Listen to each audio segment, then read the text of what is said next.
자, 여러분 식사 많이 하셨습니까? 예. 자, 오후 수업 다시 진행하도록 하겠습니다. 17페이지 하단부터 출발합니다. 자, 중개대상물 확인 설명 비교 단원입니다. 꼭 체크해야 될 내용들을 위주로 가고 있다 그랬습니다. 자, 중개대상물 확인 설명은 또 이런 문제죠. 물건을 파는 자, 값, 사는 사람을 사이에 개공사가 중개를 진행하는데 이 계약이 체결되면 이 물건에 대해서 금전이 제일 많이 생깁니다. 그래서 우리는 이 물건을 중개대상물이다 이렇게 부르고 이것에 대해서 확인 설명을 해야 될 단원입니다. 자, 그런데 참 아쉬운 것은 뭐 수업 시간 중에도 많이 전달하지만 확인 설명을 해야 되는 파트와 확인 설명서를 작성하는 것에 대해서 구분을 못하는 수험생, 심각한 수험생입니다. 다시 확인합니다. 확인 설명은 누구에게 합니까? 취득하는 자에게만 설명합니다. 이 사람한테 설명하는 거 아니죠. 물건에 대해서도 더 잘합니다. 이 사람은. 그 다음 설명을 하고 나면 이 확인 설명서를 작성해서는 쌍방에게 교부하고 우리 개공사는 몇 년간 보관한다? 3년 동안 보관하는 게 확인 설명서 작성이죠. 또 이 작성을 하는 데는 양식이 1, 2, 3, 4라는 네 가지 양식이 있고 이 네 가지 양식에 대해서는 반드시 한 문제 이상 출제합니다. 이렇게 수업이 진행되고 있습니다. 자, 그래서 교재 17페이지 하단 표를 보시면 왼쪽에는 확인 설명하는 파트고 오른쪽에는 확인 설명서를 작성하는 겁니다. 이제 이것도 구분 안 될까봐 이제 표로 만들었다. 지금 그런 뜻이죠. 자, 확인 설명 시기 언제입니까? 의뢰를 받은 때로부터 중개 완성 전까지 설명을 합니다. 자, 그러면 확인 설명서 작성은 언제 합니까? 중개가 완성되어 뭐 할 때 거래계약서를 작성할 때 작성합니다. 구분해야 됩니다. 이거 대상자 잘 옵니다. 설명은 누구에게 한다? 취득하는 의뢰인. 취득에 동그라미 해놓고 별표 탁 찍습니다. 취득하는 의뢰인에게만 합니다. 근데 설명서는 쌍방에게 교부합니다. 방법 확인 설명은 성실을 정확하게 설명하되 근거 자료를 제시하는데 이게 이번에 바뀌었단 말이에요. 옆에다가 위반시 해놓고 뭘까요? 500만 원짜리 과태료입니다. 원래 무조건 출제한다 이렇게 딱 전달했습니다. 그래서 성실을 정확하게 설명하지 않거나 자료를 제시하지 않으면 얼마짜리? 500만 원짜리 과태료입니다. 근데 확인 설명서는 서면으로 작성하여 쌍방에게 교부하는데 이거 위반하면 제재가 뭘까요? 교부 옆에다가 위반시 업무정지입니다. 업무정지. 구분해야 됩니다. 확인 설명은 기본적으로 누가 한다? 개공사가 하는데 업무를 수행한 소공사도 확인 설명할 수는 있다. 그렇게 했고 오른쪽에 설명서 작성도 정리되어 있습니다. 서명 및 날인. 자, 확인 설명할 때는 서명 날이라는 말이 의미가 없죠. 점 딱 찍어놓고 오른쪽에 개공사와 당해 업무를 중개 행위를 수행한 소공사 같이 합니다. 그리고 하단에 제재 다시 별표 딱 찍어놓고 잘 체크해 주셔야 되겠습니다. 자, 오른쪽에 관련되는 판례입니다. 중요한 것만 뽑았습니다. 첫째 줄에 보시면 너무나 잘 나왔던 거 건저당이 설정된 경우 줄 딱 꺼놓고 뭐만 설명하면 됩니까? 채권 최고액만 설명하면 된다. 동그라미. 또 2번도 중요하죠. 둘째 중간에 청량까지 하여 청량까지 줄 꺼놓고 마지막 줄에 설명할 의무는 뭐 없다. 그죠? 청량까지 하여 성실하게 설명하여야 한다 하면 틀립니다. 워낙 말이 매끄럽게 나오죠. 성실하게 청량까지 하면서 막 이러면 X예요. X. 3번 개공사가 확인 설명해야 될 줄 것입니다. 공법상의 규제사항이란 줄 딱 꺼놓고 둘째 줄에 바꿔서 특정 용도로 사용되어야 한다는 등의 일반적인 이용 제한만을 의미하지 줄 것입니다. 상세한 법규까지 설명하는 것은 아니다. 그죠? 그래서 공법적인 제한사항에 여러분들 시험 지문에서 상세한 법규까지 성실하게 설명해야 한다. 이러면 억수로 맞게 보입니다. 이거 주의하셔야 돼요. 상세한 법규까지 설명하는 것은 아니다. 밑에다가 적습니다. 개공사가 귀신이가 이래 적어놓습니다. 여러분 개공사가 무슨 귀신입니까? 그 300여 가지 공법사항을 그렇게 상세하게 할 수는 없고 이런 용도로 사용할 수 있다 없다 이 정도만 설명하면 된다. 되겠죠? 주의하셔야 됩니다. 자, 다시 4번 부칙 6조의 고중개 의뢰인이 요구에 따라 잔금 지급일의 거래계약서 재작성 밑줄 꺼놓고 잔금 지급일의 계약서는 원래 계약서는 언제 작성하죠? 계약금 지급할 때 하잖아요. 그런데 잔금 지급일에 재작성을 하게 되었다면 두째 줄에 제한 물건 사항을 다시 기재하게 되었으면 마지막 줄에 다시 한 번 더 확인해 봐야 될 주의를 환기시킬 의무가 있다. 그건 당연한 겁니다. 사실은. 여러분 계약서는 원래 언제 작성하지요? 계약서는 계약금 지급할 때 작성하잖아요. 근데 어떤 사연이 있었겠죠. 무슨 사연이 있어가지고 다 잔금을 지급할 때 재작성하게 되었다면 다시 등기부등본을 확인해 봐야 될 의무가 있다. 그런 표현 아주 잘 나옵니다. 밑에 5번 해놓고 받아쓰기 한번 해보십시오. 판례 하나 더 적어봅시다. 밑에 5 해놓고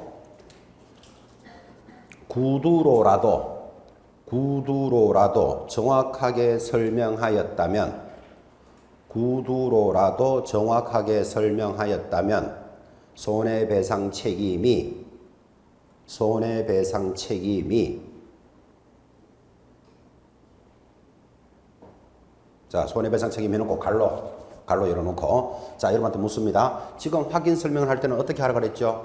근거 자료를 제시하면서 성실하게 설명해야 한다. 안 하면 500만 원짜리 과태료 이거 전달됐죠.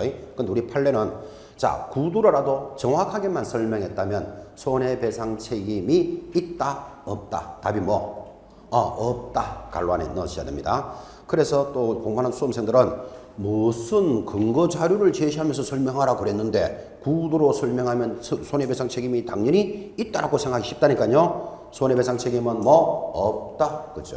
그래서 구두로라도 정확하게 설명했다면 손해배상 책임은 지지 않습니다. 그런 것도 체크해 보시고 자, 이렇게 해서 이제 확인 설명이 잘 되면 거래계약서 작성으로 접어듭니다. 거래계약서는 또 뭔지 아시죠?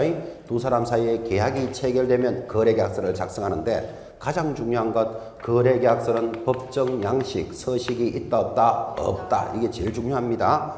여러분들이 생각에는 거래계약서가 굉장히 중요한 모습이지만 법정 서식은 없다. 그 대신에 뭐는 있습니까? 필수 기재사항은 있다. 이 필수 기재사항은 시험에서 빠진 적이 한 번도 없고 밑에 오래간만에 동그라미 하면서 기억해 봅니다. 박스 바로 밑에 그 물의 인권은 체크하고 있습니까?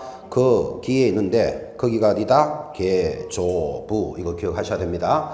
자, 9가지입니다. 필수기재 9가지를 반드시 자기 걸로 만드시고 이게 무슨 말인지 잘 모르겠다. 그럼 암기표 등을 보고도 새겨 놓으셔야 돼요. 당연히 암기사항. 이왕 하는 거 바로 밑에 부동산 거래 신고하고 같이 기억합시다. 자, 이렇게 필수 기재가 있는데 우리는 부동산 거래 신고에 있어서 필수 기재 사항, 필수 신고 사항 뭐라고 되어 있습니까? 인, 계, 지, 목, 종, 면, 실, 조, 중이 반드시 뭐다? 신고 사항이다. 아주 중요합니다. 그래서 인계지지목 종면실조중인데 거기 보면 자금 조달 계획과 입주 계획은 주택거래신고지역에서 6억을 초과할 때만 합니다. 그리고 그거 하나 더 짚으셔야 됩니다. 자, 그럼 이래 나오겠죠. 지금 여기 부동산 거래신고사항 인계지지목 종면실조중 4개를 넣고 다음 중 신고하지 않는 것은 하면 답이 뭐다? 자금 조달 계획 그리고 또 뭐 입주 계획이 답으로 들어올 겁니다. 자, 자금 조달 계획과 입주 계획은 주택거래 신고지역에서 금액이 얼마를 초과할 때만 6억을 초과할 때만 하는 거지 부동산 거래 신고 대상은 아니잖아요. 자, 그러면 인계지지목 종면 실조중을 확인해 놓던지 요 2가지는 신고 사항이 아니다를 체크하시든지 그래서 표로 잡았습니다. 다시 위로 올라가서 거래계약서에 관련되는 의무, 서면 작성의 의무가 있지만 표준 서식은 없다. 그리고 2번 필수 기재사항은 반드시 기재되어야 한다. 이건 전달됐고 자 3번 무조건 별표입니다. 또 출제됩니다. 이런 거래계약서를 거짓으로 기재하거나 이중으로 작성하는 것을 금지한다. 이런 거 다운계약서 이런 말 들어보셨죠? 자, 다운계약서를 작성하면 개공사는 뭐 상취 무조건 나옵니다. 상취에는 저절로 뭐가 붙어 있다? 업무정지는 붙어 있습니다. 상취. 그런데 소공사는 뭐 자격정지 됐죠? 확인해서 딱 잡고 제일 하단 내려오면 보존 의무 몇 년 동안 보존해야 됩니까? 5년 동안 보존합니다. 자, 계약서 작성의 큰 의미를 정리했습니다. 하나 넘어가시면 이제 부동산 거래 신고 사항 중에서 정정 사항이 돌았습니다. 자, 부동산 거래 신고 사항의 정정인데 그거 하기 전에 밑에 1번부터 먼저 합시다. 1번에 1번. 자, 부동산 거래 신고에 대해 있어서 문제가 안 나오면 그만이지만 무조건 물어야 될 것 1번에 1번입니다. 누가 신고합니까? 거래 당사자는 합니다. 당사자가 누구지요? 매도 매수인은 자 매도 매수인은 하는 거 보니까 매매만 신고한다라는 것을 저절로 알 수 있죠. 매도 매수인은 번호 답니다. 1. 토지 2. 건축물 3. 도정법에 따른 입주권, 입주권 앞에 3번, 주택법에 따른 분양권 4번, 즉 1, 2, 3, 4에 대해서 뭐를 했을 때는 매매 계약서를 작성했을 때는 계약일로부터 60일에 줄 닦았습니다. 60일 내로 실제 거래 가격 등을 어디 가서 신고합니까? 줄 바꿔서 바로 밑에 부동산 소재지를 관할하는 시장군수구청장 아주 중요합니다. 밑에다가 등록관청이라고 적어줍니다. 부동산 소재지를 관할하는 등록관청에게 어떻게 신고합니까? 공동으로 신고하여야 한다. 자, 공동으로 신고해야 한다. 옆에다가 제출은 1인까지 메모. 공동으로 신고하되 제출은 1인이 할 수 있습니다. 이번에 그죠? 이 부동산 거래 신고제가 바뀌면서 법이 바뀌면서 그죠? 살짝 그 만든 사람이 오류를 한 것 같아요. 자, 여러분이 이 중개업을 여기 노원구에서 하고 있습니다. 그럼 노원구청은 등록관청이죠. 사무소가 있는 시장군수구청장. 그런데 이 아파트가 서울 강남에 있는 아파트일 수도 있습니다. 강남에 있는 아파트 매매할 수 있죠. 건축물. 어디 가서 신고해야 됩니까? 노원에 한다? 강남에 한다? 강남에 해야 돼. 부동산이 있는 시장군수구청장이니까 이 강남구청을 예전에는 신고관청이라 그랬다고요. 그래서 신고관청이 어딥니까? 이렇게 물으면 부동산이 있는 시군구 이렇게 대답하면 됐는데 이번에 법이 바뀌면서 요거를 뭘로 만들어 왔는가 하면 등록관청이다. 요래 해놨다니까. 그죠? 그러니까 지금 중개사무소 하고 있는 등록관청과 부동산에 있는 등록관청이 말이 같아져 버렸어. 법을 만드는 사람이 살짝 잘못 만드는 거예요. 이거를 뭘로 해놔야 된다? 신고관청 이랬으면 헷갈릴 일이 없을 건데. 그죠? 그래서 여러분한테 내내 강조하는 거. 부동산이 있는 시군구를 뭐라고 부른다? 등록관청이라고 부른다는 말을 기억해 놓으셔야 돼요. 이 등록관청을 노원구청으로 해석하는 순간 한 문제 날아간다고. 되겠죠? 그래서 어디 가서 신고합니까? 하면 뭐라고 대답한다? 부동산이 있는 시군구인 등록관청에 간다고. 됐죠? 중개사무소가 있는 등록관청하고는 구분해야 된다. 지금 그 이야기를 강조했습니다. 일부러 받아쓰기를 해줬습니다. 자, 그리고는 이제 다시 위로 올라갑니다. 자, 이렇게 신고를 했는데 정정이 가능하다. 정정이 가능하다라는 말은 이런 이야기입니다. 신고서를 딱 제출하면 신고 필정에다가 도장을 딱 찍어서 내줬겠죠. 신고 필정을 받아갔는데 집에 가서 보니까 잘못 적혀져 있어. 그러면 거기다가 고치는 걸 뭐라 그런다? 정정한다. 이렇게 말합니다. 자, 그럴 때 그렇게 정정을 할 때는 별도로 정정 신청서가 있다 없다? 없어요. 그래서 그 정정 위에다가 정정 신청서 X 이거 적어놔야 돼요. 자, 정정을 할 때는 양식이 없어요. 어디다가 고쳐준다 그랬죠? 신고 필증을 받아갔는데도 그 자리에서 고쳐준다니까. 그래서 정정 신청서는 양식이 없다고. 그죠? 그때 정정해 주는 게 밑에 1, 2, 3, 4, 5, 6이 들어오는데, 자, 여러분한테 잠깐 설명하기를 중요한 것들은 정정해 준다, 안 해준다. 절대로 안 해준다고. 그러니까 가벼운 것들만 정정해 주는 거예요. 예를 들면 1번 매수 매도인의 인적사항 가로 열고 주소 적으십시오. 주소. 그죠? 인적사항 이러니까 또 주민등록번호 이런 거 안 해줘요. 주소. 신고한 사람 매수자가 노원구 상계동 17번지가 주소예요. 근데 집에 가서 보니까 상계동 27번지로 잘못 적었네. 그럼 그 자리에다가 17번지로 이렇게 고쳐준다고요. 정정이 가능한 것은 가볍고 중요하지 않는 것들은 정정을 해줍니다. 거기 종류, 지목, 대지 몇건 비율, 그리고 대상 면적, 그리고 5번 개공사의 사무소 소재지 이런 거 주소 잘못됐으면 저거 바꿔주는데 무슨 문제 없잖아요. 이거 그죠? 그런데 잔금 지급일은 주택거래신고에서만 정정합니다. 그 주택거래신고는 가볍게 보셔도 돼요. 지금 이거에 부동산 거래신고니까. 자, 왼쪽에 있는 정정이 가능한 것을 기억하든지 정정이 가능하지 못한 것, 불가한 것을 기억하든지 둘 중에 하나는 잡으셔야 됩니다. 근데 이게 양이 많기 때문에 여러분들 입장에서는 정정이 불가한 것들은 크고 중요한 것은 절대로 정정 안 해준다. 이렇게 기억하셔야 됩니다. 뭐라고요? 크고 중요한 것들. 부동산 소재지 안 바꿔줍니다. 근데 매수인의 주소는 바꿔준다 그랬지만, 그죠? 거래금액, 계약일자, 당사자 성명, 주민등록번호 정정 안 된다. 정정 안 되면 이거 잘못 적었으면 어떻게 해야 된다? 변경신고합니다. 변경신고. 그런 개념을 익히시는 시간. 자, 내려가면 2번 거래 당사자의 신고 의무. 지금 이야기 쭉 다 이었던 것들이 반복이 되는데 하단에 2번에 2번 거래 당사자의 신고 방금 얘기했죠.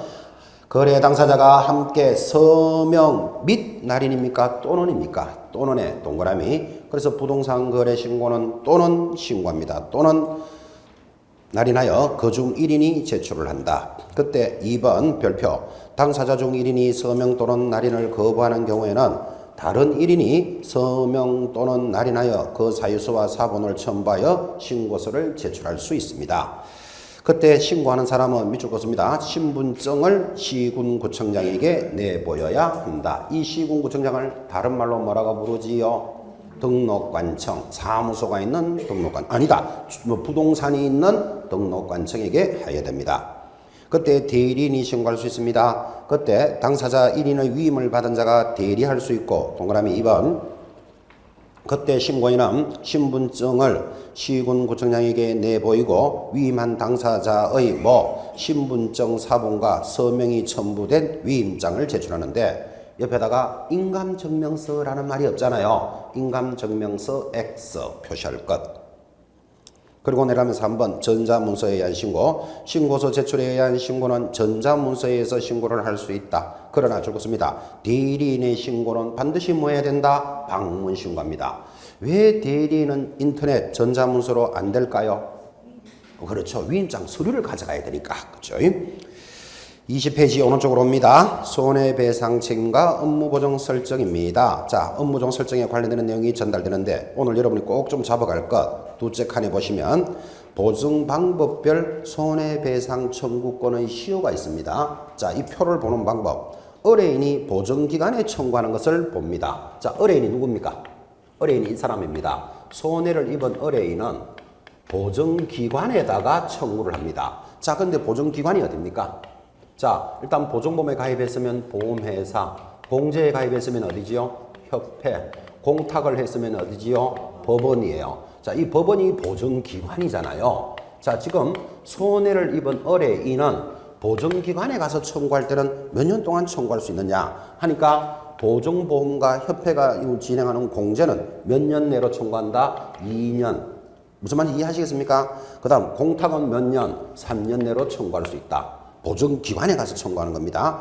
근데 그 바로 밑에 칸에 보니까 이번에는 의뢰인이 손해를 입은 의뢰인이 누구한테 청구한다? 개공사에게 청구합니다.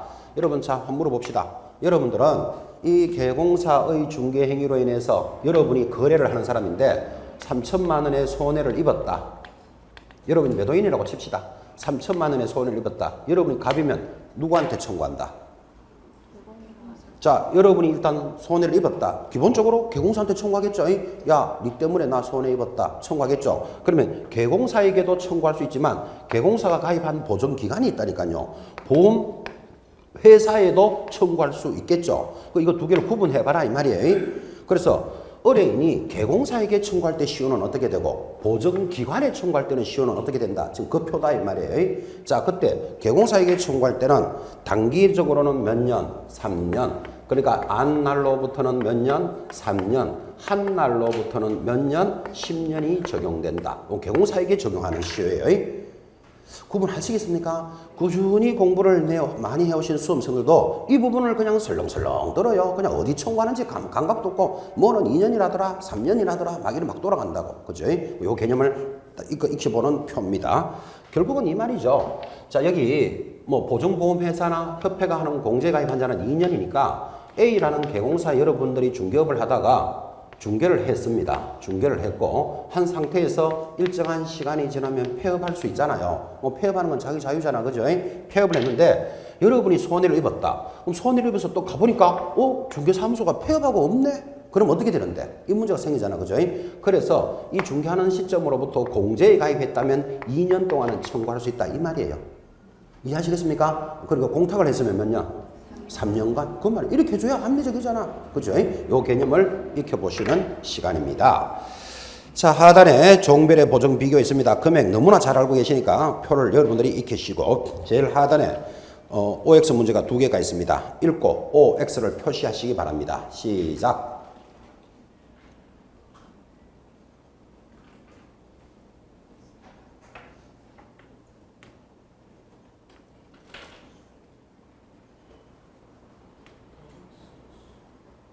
자, 읽고 두 문제 OX.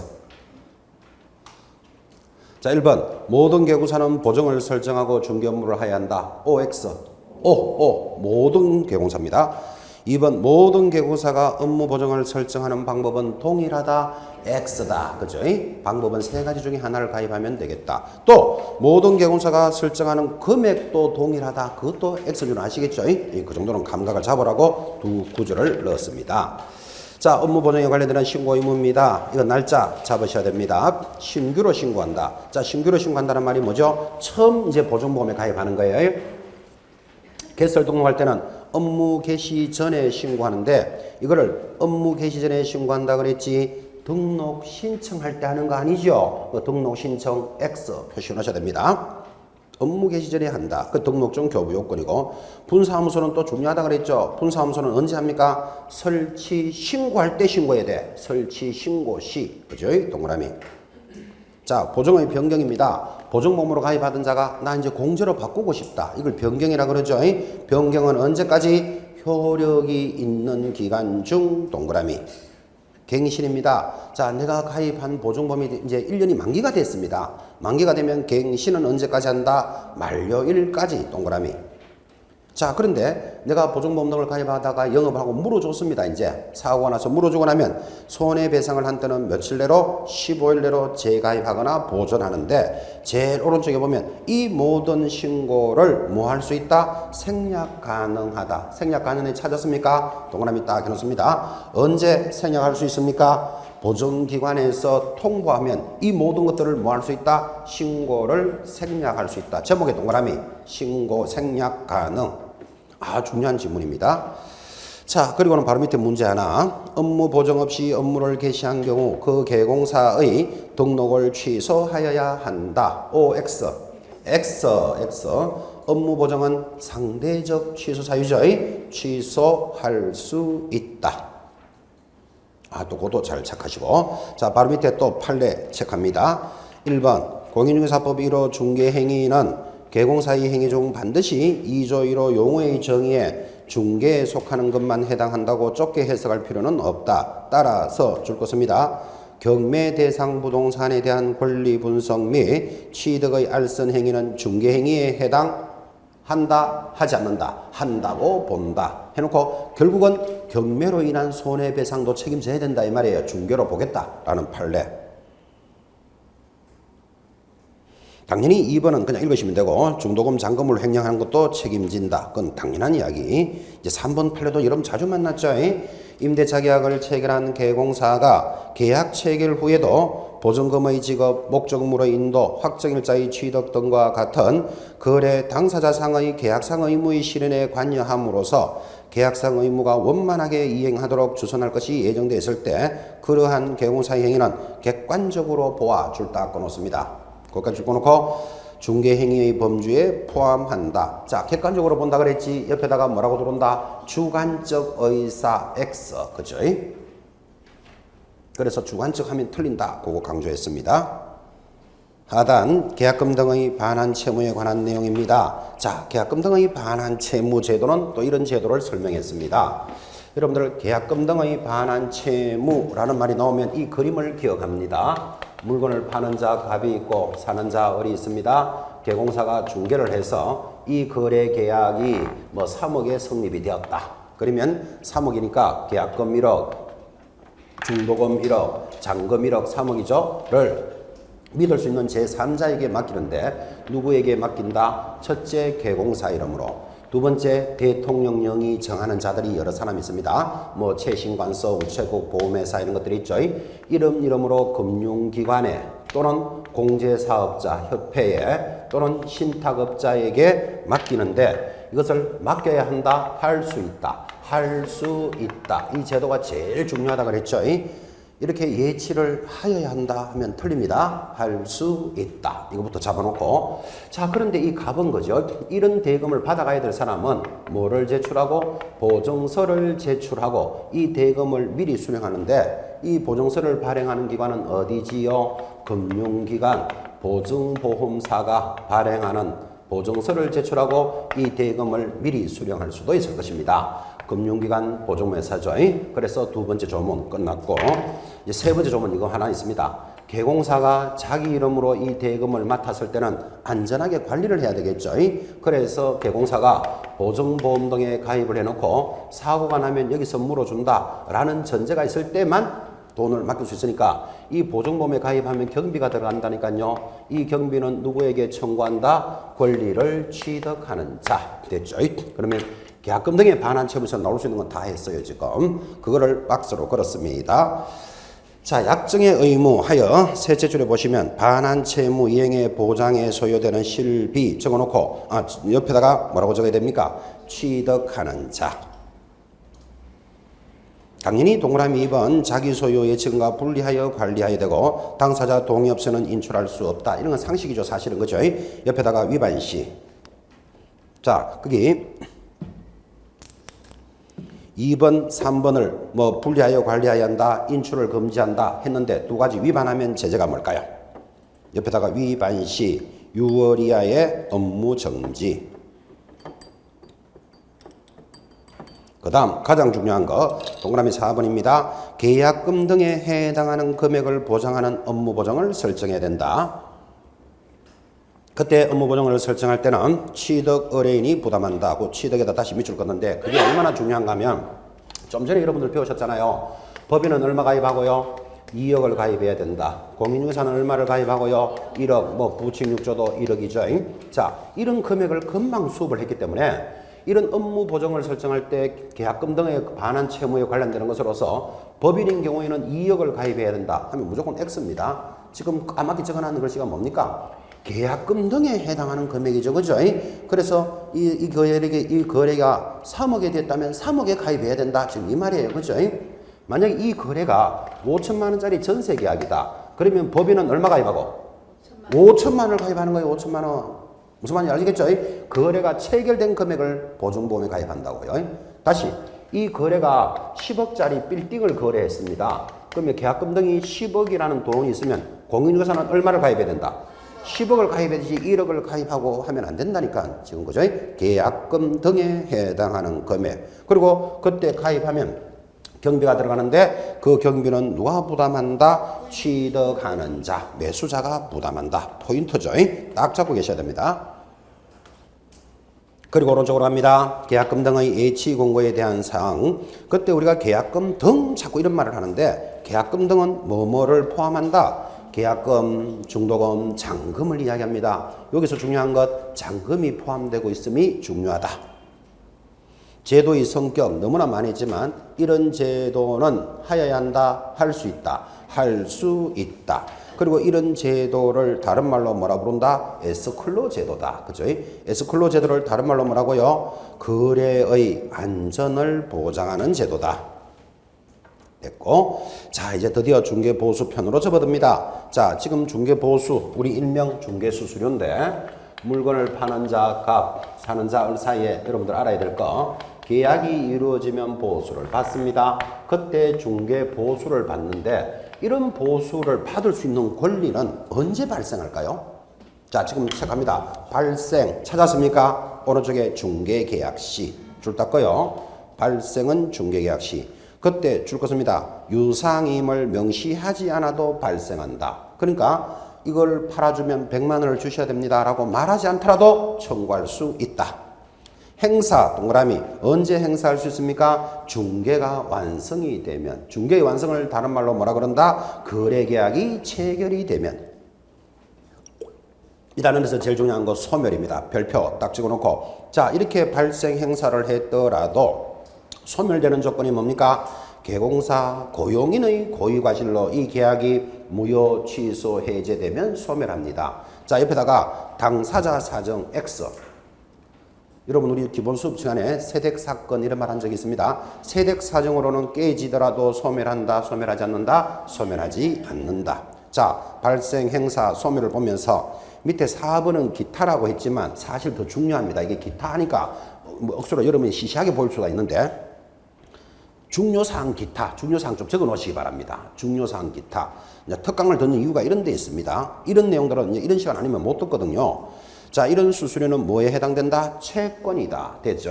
채권은 뭐죠? 개인과 개인 간에 거래되죠. 그래서 뭐가 있다? 소멸시효가 있다. 얼마가 있다? 일반 채권으로 보면 10년, 특수 채권으로 보면 3년. 결국은 이 말이에요. 안 날로부터면 어디 갔다? 안 날로부터 얼마? 3년. 한 날로부터 10년의 수수료를 청구할 수 있습니다. 지금 밖에 나가보면 개공사가 중개를 했는데 수수료를 잘 주는 사람도 있지만 잘 안 주는 사람도 있습니다. 이해하시겠죠? 그럼 청구할 수 있는 시효는 어떻게 되는데 짧은 날로 보면 3년 동안 청구할 수 있고 특수 채권으로 보면 3년으로 보고 일반적인 개인과 개인의 빛으로 보면 얼마 간다? 10년 동안 청구할 수 있다.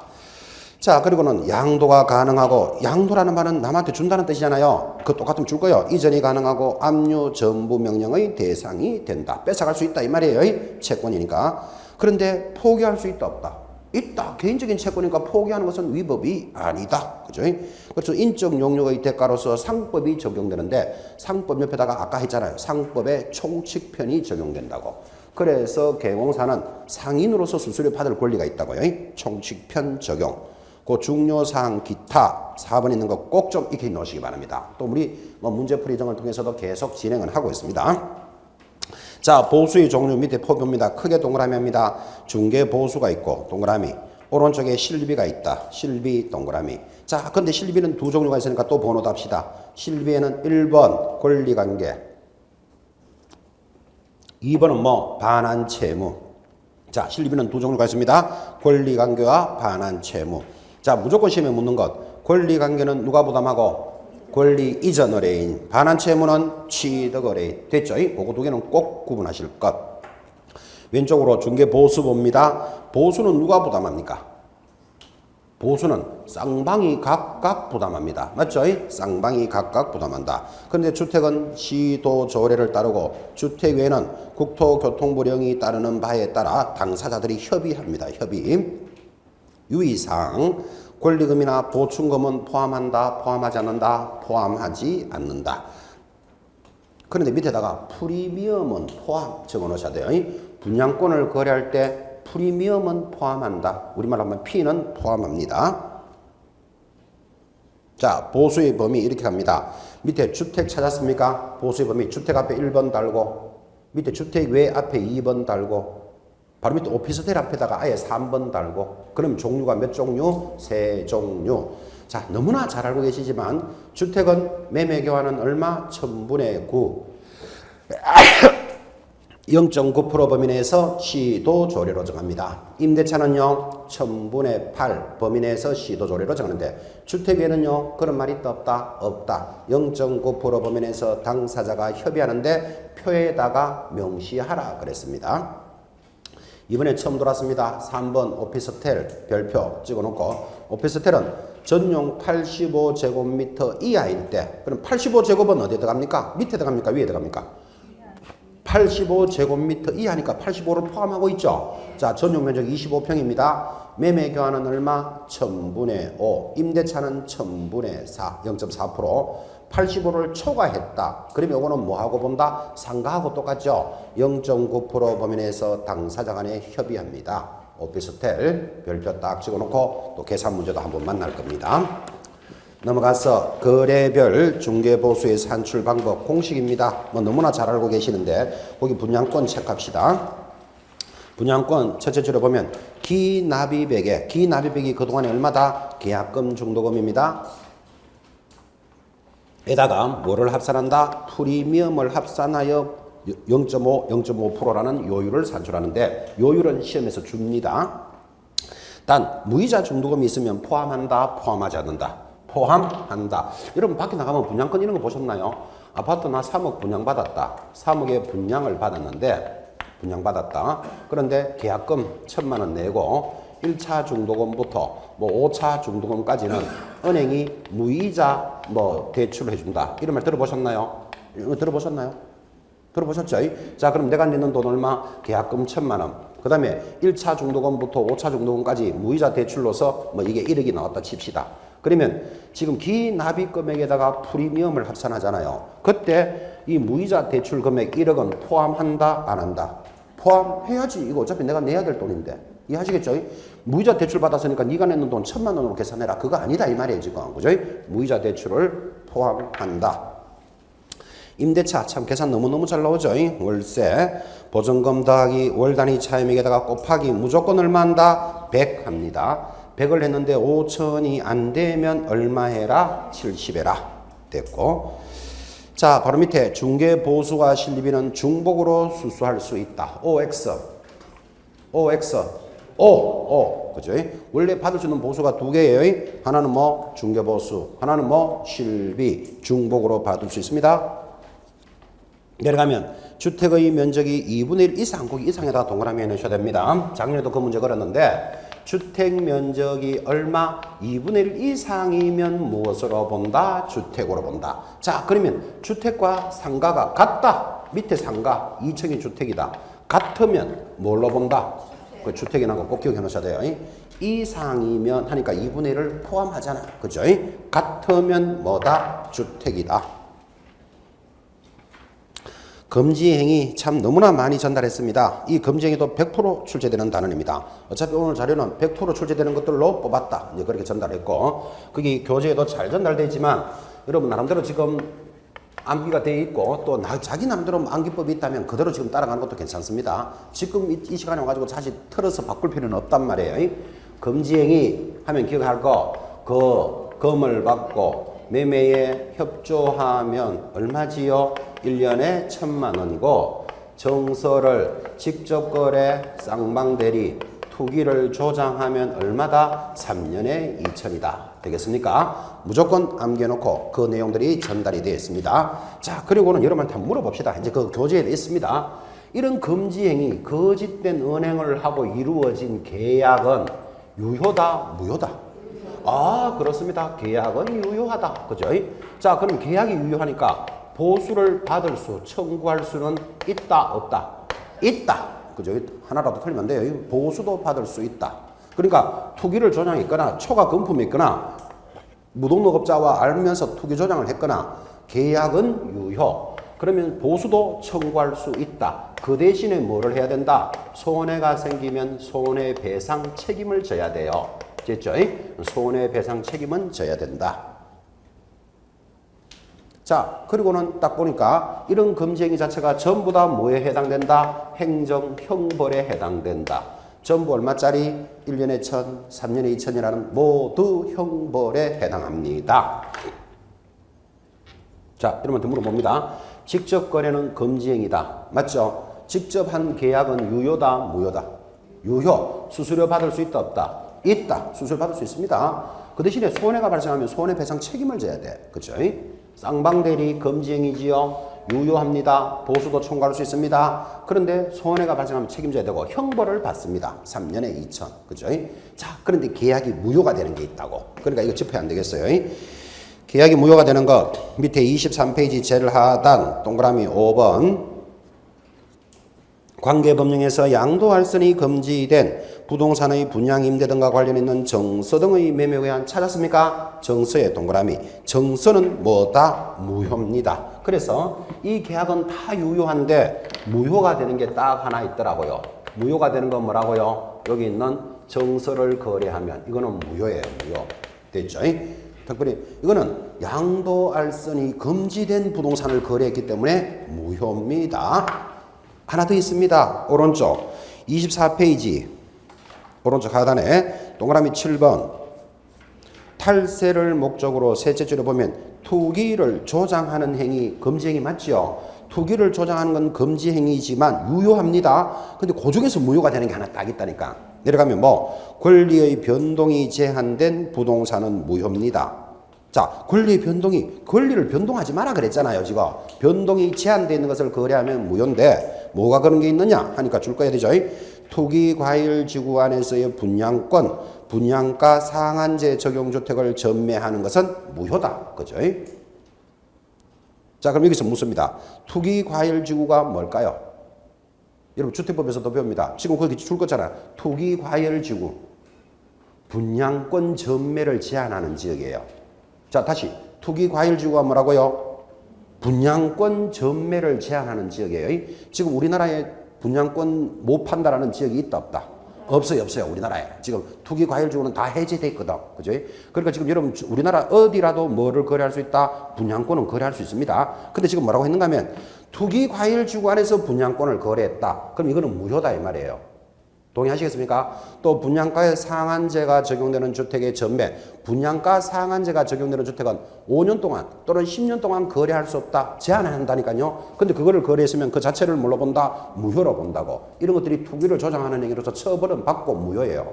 하나 더, 임대주택의 의무 임대기간 줄 닦아놓고 거기 50년 임대, 30년 임대, 10년, 15년, 5년 임대 기간이라는 게 있다니까요. 근데 이 기간 안에 만약에 매각을 했다. 그러면 이 자체를 뭘로 본다? 무효로 본다. 되겠습니까? 자, 그러면 지금 보고 있는 투기 조장 중에서 무효가 되는 그 코스만 딱 잡고 나머지 투기를 조장하는 행위는 유효다, 무효다? 유효예요, 유효. 그죠? 그래서 여기는 전체적인 내용이 전부 다 유효라는 걸 딱 잡아놓고 무효가 되는 거 두 군데 딱 잡아놓으셔야 돼요. 이게 심화학습이에요. 크게 어렵지도 않습니다. 여러분들이 정리해 놓으시고. 넘어가면 25페이지 개공사의 교육 여기까지 하고 잠깐 쉽시다. 자, 원래도 교육은 많이 바뀌어 돌았기 때문에 시험에서 빠질 수가 없다. 그래서 바뀌어 돌았는데 자, 표를 보시면서 대답해도 좋고 동그라미 하셔도 좋고 모든 교육의 종류 세 가지 제목이 뭐다? 실무교육 기억하셔야 됩니다. 또 연수교육 또 뭐 직무교육이 있다. 그런데 사실 하나 더 있어요. 원래 들을 수 있는 거 거기 일단 세 가지 잡고 거기 제일 밑에입니다. 25페이지 제일 밑에 2번 찾았습니까? 이거 줄 긋고 별표입니다.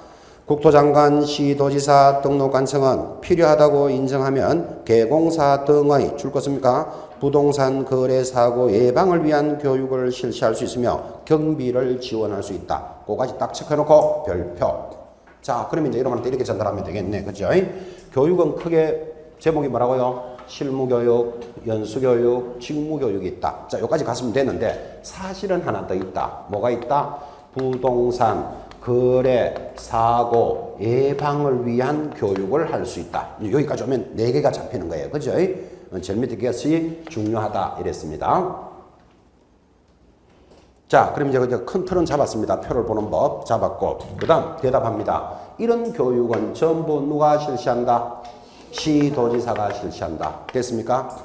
시도지사가 실시하는데 여기 보셨나요? 부동산 거래 사고 예방 교육은 누가 실시한다? 그러잖아요. 국토장관, 시도지사, 누구? 등록관청이 실시한다. 이거 구분해내라고요. 되겠습니까? 시도지사 그리고 등록관청이 합니다. 이거 구분해낼 것. 자, 그리고 또 하나 구분할 것. 직무교육 누가 실시합니까? 시도지사가. 맞죠? 그런데 거기 표를 잘 보시면 직무교육은 누가 실시할 수도 있다? 등록관청도 실시합니다. 자, 요런 건 중요하죠. 그렇게 포인트를 딱딱 잡아봅니다. 밑에 표 찾았습니까? 직무교육 제일 밑에 보시면 직무교육 제일 밑에 누가? 등록관청도 실시할 수 있다. 찾으셨죠? 자, 그걸 크게 잡는다고요. 자, 다시.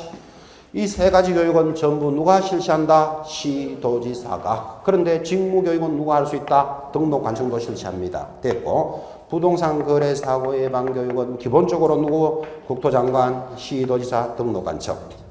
됐고, 자, 그럼 여기서 이제 교육 시간을 물어 들어올 때가 제일 볼 때입니다. 교육 시간은 이렇게 기억하라 그랬습니다. 직무교육은 몇 시간이다? 3, 4시간이다. 여기 제일 작아요. 여러분, 보통 이 직무교육 가보면 몇 시간 할까요? 모르죠. 4시간 합니다. 4시간. 법에서 3에서 4시간 하라 그랬잖아요. 근데 3시간 하기에는 너무나 짧아. 여러분, 교육을 3시간 하려면 아침 9시부터 했다. 9시부터 10시, 11시, 12시 되면 교육 끝나버리잖아요. 그럼 요거 3시간이잖아요. 요거 3시간 해가지고 뭐 별로 할 게 없어. 그래서 교육을 몇 시까지 한다? 1시까지는 한다니까. 그래서 보통 4시간으로 맞춰요. 그 4시간 하더라도 법대로 하는 거잖아요. 3, 4시간. 그죠? 여기 제일 짧은. 그리고 오전 수업이 1시에 끝나는 거예요. 자, 그럼 요거 시간 잡았습니까? 3, 4시간. 연수교육은요 하면 3, 4는 얼마? 12 이거 잡아요. 그럼 12시간이니까 하루에 8시간을 한다고 보면 요건 1박 2일이에요. 12시간. 하루 8시간 듣고 그 다음날 오전 수업하면 12시간 나오잖아요. 근데 하루 종일 할 수도 있으니까 16시간이에요. 그래서 연수교육은 1박 2일 교육이다. 시간 이렇게 잡아보는 거예요. 다시 실무교육은 12 더하기 16은 얼마지요? 28이잖아. 그죠? 그러니까 그렇게 계산하면 계산하기가 좋다 이 말이에요. 그러면 28에서 그날 하루 종일 다 하면 32시간. 3박 4일인데 4일 동안 다 받으면 하루 8시간씩 4, 8이 32 나온다고요. 대체적으로 이것들은 몇 시간까지만 마친다? 12시간, 18시간만, 28시간만 해요. 그러니까 1박 2일이니까 그 다음날 오전 수업 딱 한시 하고 나면 끝난다고. 물론 법대로 하려면 하루 종일 해도 돼. 그죠? 근데 이렇게까지 하면 학생들 좋아한다? 싫어한다? 싫어하니까 여기까지 다 끝난다고. 그죠? 그리고 이것도 28에서 32시간이지만 3박 4일, 3일째 하고 4일째로 오전 수업하고 뭐 다과 뭔지 아시죠? 맛있는 거 하나 다 먹고 오늘 교육에서 좋았던 것, 나빴던 것 이렇게 하고 정리하는 거예요. 요 3박 4일 교육에. 자, 지금 이 단원에서 여러분들이 교육 시간을 물어올 때가 제일 힘들어요. 그래서 교육 시간을 딱 물어오거든. 이렇게 딱 적어요. 직무교육 얼마? 3, 4시간. 그래서 연수교육은 3, 4는 얼마? 12에서 16. 하루 종일 하면 4시간도 못하면 돼요.